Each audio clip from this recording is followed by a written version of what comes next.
Hi, welcome to the Zone Live Week 6 edition. It's kind of hard to believe that we're halfway through the regular season, guys, but here we are. A lot of we're just talking about the number of bye weeks and teams with bye weeks this week. 19, I counted 19 of our local teams, and Hayden was telling me 41% of the teams across the state have bye weeks. So, a lot of teams sitting at home this week, healing up some, getting ready for district play. But we do have some really good games on tap this week. Want to we'll jump right into it. Start out talking about our etvarsity.com game of the week. Hallsville at Texas High, District 15 5A matchup. Bobcats at the Tiger. Texas High is a tough place to play. Hayden's already been there once this year. He's still talking about the banana pudding. They served him in the press box. So it's a fun place to go if you're a sports writer, but I'm not sure if it's a real fun place to go if you're an opposing team. What do you thoughts on this game? This one's both these teams at 1-1 or 1-0 started out with wins last week, so somebody's looking to keep some momentum going this week. Yeah, I definitely think it's going to be a barn burner up there, and really a big game in the district heading towards playoffs. I can't believe I just said that word already, but really, in the grand scheme of things, it is. I saw Kilgore up there. The Bulldogs still managed 221 yards against Texas High.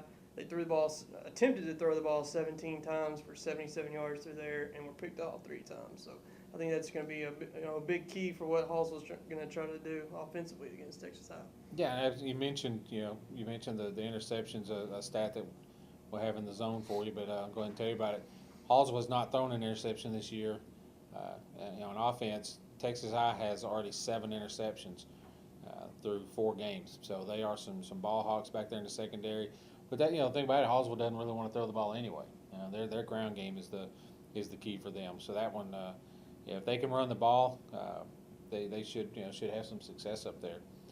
We're going to go now. We're going to come a little closer to home here. Longview is going to host Greenville, and this one I know Hayden has a lot of information on this one.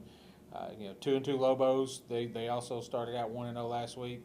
Greenville, maybe it's a bit of a surprising 3-1, and they opened district play last week with a win. Tell us a little bit about this one, Hayden. I never thought I was hyping 3-1 for Greenville at this point of the season, but it's obviously a team that's forgotten their past pretty quickly. Came into the season with a 40-game losing streak.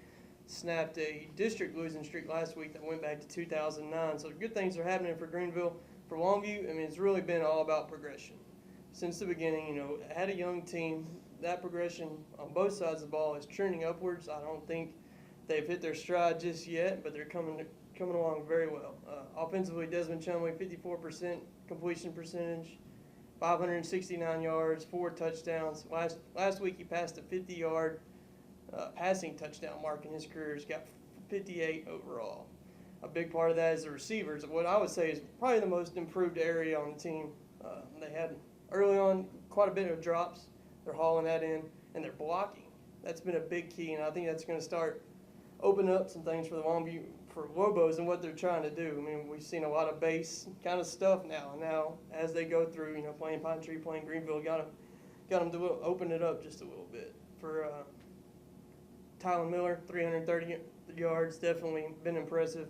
99 receiving yards, too, and that was a big thing with the loss of Hasty. He was the leading receiver coming back from last year, so he's able to fill in that position out of the slot.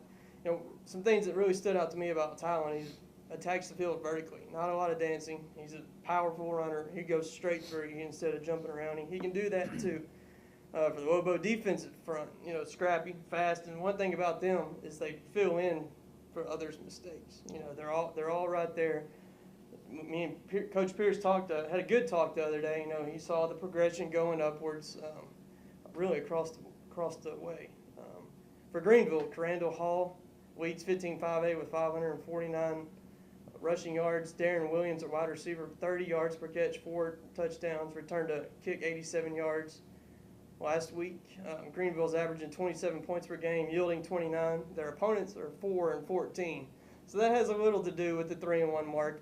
All 4 of those wins are from Princeton, who beat Greenville. Coach King 54-3 in district, 10-0 at homecoming at Lobo Stadium. So good thing. They're heading in the right direction. This is a good game. I think they like to see cut down on penalties. The turnover margin is -2. They finished last year with +22. Right. So creating some turnovers is going to be big key. They got Marshall next week, then they get to go to Texas High the following week. So get another good jumping off point for the Lobos. Yeah, this is a big game for Longview. Obviously for Greenville too, for Longview, and I think last week we talked about what they needed to accomplish against Pine Tree, and I think they did that. I said they needed to go out there and dominate that game and show people we're Longview. This is our district. We've owned this district, like Hayden said. They're 54-3 under John King in district play. This is Longview's district until somebody takes it from them, and they're determined. I think they're a determined football team to not let that happen. And I think you're going to see a little more of that this week. They're not wanting Greenville to come into a new district setting and have any success against them on their home field, homecoming. So, frankly, I look for a Longview blowout in this one. So we'll see what happens. It's high school football, so you never know. Moving on, I'll let Brandon talk a little bit now. He's been quiet over here, but we're going to talk about Pine Tree at Hallsville. At Marshall, excuse me, thank you. And Brandon will be at that game. That's actually Marshall's homecoming too. So, Pine Tree at 0-4, 0-1, and Marshall, open district play last week with a loss, so they need to get something going too. Tell us a little bit about this one. Well, I've gotten used to being at homecoming games. This will be my third straight one. I had Spring Hill's homecoming, then Hugh Springs, and now Marshall's. So I've been getting used to seeing these little homecoming festivities before the football starts. But this should be a pretty good one. Marshall dropped a heartbreaker last week to Hallsville.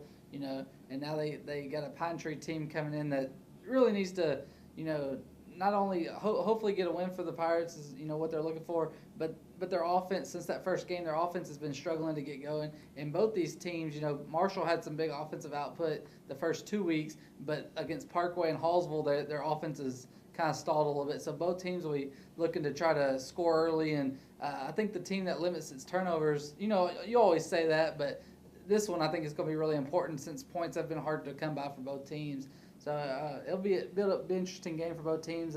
Marshall got off to such a hot start, 2-0 and everybody, but then they went to Louisiana and faced a really good Parkway team, and then last week a really good Hallsville team. So it'll be interesting to see where they go from here. Right, and something interesting. Our partner over in Marshall, Nathan Haig, had a story today on this game, and one of the things that Coach Harper said in that story was the similarities between Marshall last year and Pine Tree this year's, and his exact comments were, this is exactly where we were last year. And he's trying to figure out the personnel and what the kids can do, especially on offense. And he said this is about the time of year where they started figuring out things, and he's hoping, and that was under a first-year coach. And then, so he's hoping that this isn't the game that Pine Tree figures things out under their first-year coach. And it could happen. Pine Tree, I'm hearing and seeing some decent things out of Pine Tree. They're obviously struggling. They're 0-4. Last week, they got knocked around a little bit, but I think Coach Collins has got things heading in the right direction. You might not see it yet, every week on the field, but I'm hearing good things about the Pirates. Well, they've played a tough schedule too. Exactly. They opened up with Jacksonville, whose only losses to Ennis. Then they played Gilmer, Kilgore, and Longview. I mean, you put that schedule in front of anyone, they're probably close to 0-4 or 1-3. Exactly. So I think Pine Tree's got some good stuff coming. Interesting about this, the last two games, Marshall won 45-42 last year and 49-29 in 2012. So they haven't been blowouts. And ironically, Pine Tree's last district win in 2011 came against this Marshall team. So the last game of that season. Game of the season. So that one should be a lot of fun. And, I tell you, other than that, I mean, there's a lot of games that the district, the other 5A district in East Texas, several really good matchups in that district, and that's going to be the case every week. You got Lindale at John Tyler, White House at Lufkin, Nacogdoches at Ennis, and Jacksonville at Corsicana. So those will be a lot of fun. But a little closer to home though. I think a big one that we've kind of had our eye on. Tatum is going to host Hardin Jefferson, and Hardin Jefferson doesn't play around here a lot. Don't know a lot about them, but one thing that I know is they're 5-0. So that tells you plenty right there. Well, and Hardin Jefferson last week they took a 49-18 win over a center team that opened the season with a big win over Wascom. So that tells you a little bit too. I mean, like you said, Hardin Jefferson too 5-0, but Tatum, they're kind of probably scoffing at that losing that close one. Like we said earlier, they've lost 2 games by a total of 9 points to Gilmer and Chapel Hill. So Tatum's really going to want to bounce back from that one against. This is their chance before next week they open district against Gladewater. So Right. they need to win here. Be a good one. And the thing about Tatum, talk about a tough schedule. Looking at their schedule, their 2 losses have come to Gilmer and Chapel Hill, and by a total of 9 points if I did my math right. So that's a good football team and a lot of talent there. Coach, we've been getting the stats from them, and they're really balanced. They do a lot of good things. Got one of the top defensive players around here, and Keyshawn Smith. This it's a good football team, and they're going to be really good, I think, by the time the season ends. But some other games on the horizon to be watching out for. West Rusk at New Diana. That one, a lot of athletes on the field. West Rusk, they're struggling record-wise, but they've got a quarterback, D. Starling, who he's putting up some decent numbers. And New Diana, if you look behind us here, we have young Joby Ainsworth is not only was our etvarsity.com player of the week this week on offense, he also just today was named the Built Ford Tough Texas High School Player of the Week for Class 3A. They had a great game last week, put up some just crazy numbers, 13 out of 16, 335 yards, 3 touchdown passes, rushed for a touchdown. And that was New Diana's first win of the season, so he really stepped up for them. That should be a good game in Diana. And Troop and Elysian Fields is another one to watch. And then, a very intriguing game to me is Wascom at Frankston. That's the one that kind of stood out to me when I saw this week's schedule. Yeah, so some good games. Like I said, don't be discouraged. If your team has a bye week, this might be a good chance for you to go out and watch some other teams play and get set on some Texas high school football. What do you think, guys? 6 weeks into the season, what's been the biggest surprise to you so far? Ooh, I think just how all over the place it is, really. And I think that's can be said about football in college and NFL. It's really got a lot of teams that are still trying to find their way, still trying to gain ground, and a lot of teams look different Friday night than they looked 2 weeks ago and probably even last week. So to me, that's been a big surprise.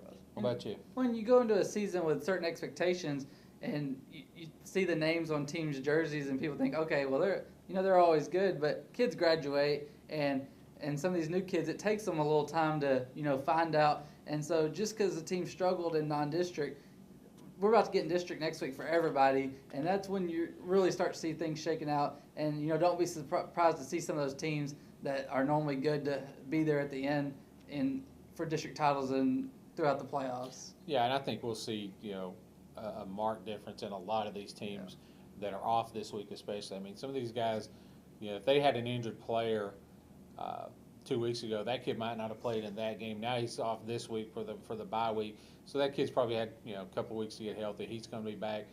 The team that you saw 2 weeks ago is going to be nothing like the team that you're going to see when district play starts next week. So it's going to be fun. We've got 5 more weeks of the season after this week. It's going to be I think it's going to be a great finish for East Texas, and I think East Texas will be playing till about a week before Christmas, like they usually are. So keep posted. We'll keep you posted here. Check etvarsity.com early and often on Friday night. We'll have your scores updated constantly throughout the night, thanks to Jessica and Scott and Shade and that crew. And then Saturday we'll have all your results in the paper. And the Zone Live will be back next Wednesday at 5:30. So come see us again next week.